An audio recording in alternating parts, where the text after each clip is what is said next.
તો મિત્રો અત્યારે આપણે છે કુંડળ ગામમાં અને અહીંયા મનરેગાનું કામ ચાલુ છે અને અમારે વિજય કાકા ડેડાણી અમારી સાથે છે. તો વિજય કાકા, કેવું છે હાલનું વાતાવરણ?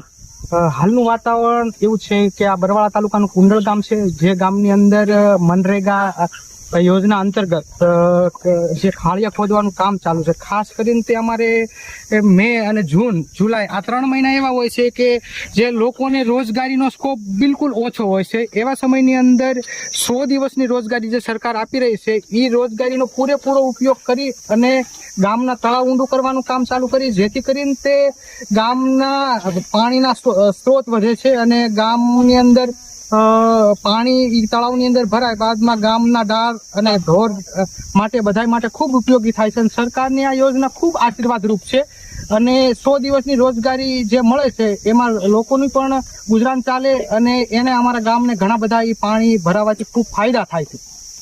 અહીંયા આવવા જવા માટે રસ્તાની પણ તમે વ્યવસ્થા કરેલી છે, બરાબર? એની સિવાય બીજી શું તમે આ લોકોને લાભ આપો છો?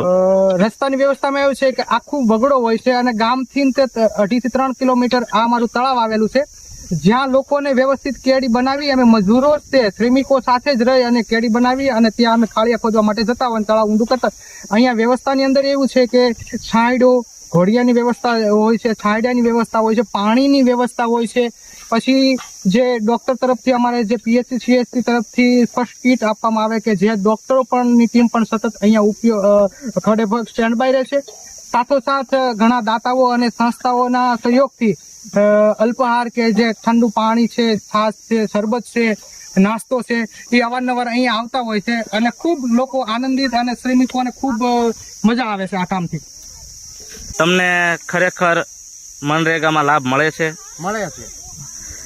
પછી એની સિવાય બીજી શું સહાય મળે છે? મારે વિજય કાકા ડેડાણીયા તરફથી તમને અહીંયા વિજયભાઈ પાણીનું અમને પૂરું પાડે છે, નાસ્તા કરાવે છે, ક્યાં ક્યાં કામ કરાવડાવવું એ બધું અમને માર્ગદર્શન આપે છે અને બહુ અમને મજૂરને હાંચવે છે.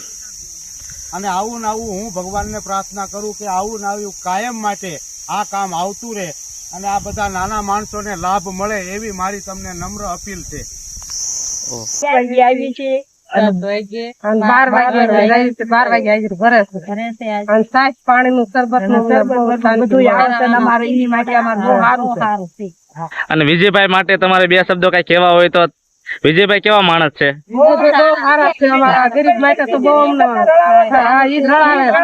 કેમ કે આમ પણ ઉનાળામાં કોઈ આપણે કામ હોતું નથી, આપણે હાવ ઘરે બેઠા હોઈએ છીએ, બરાબર?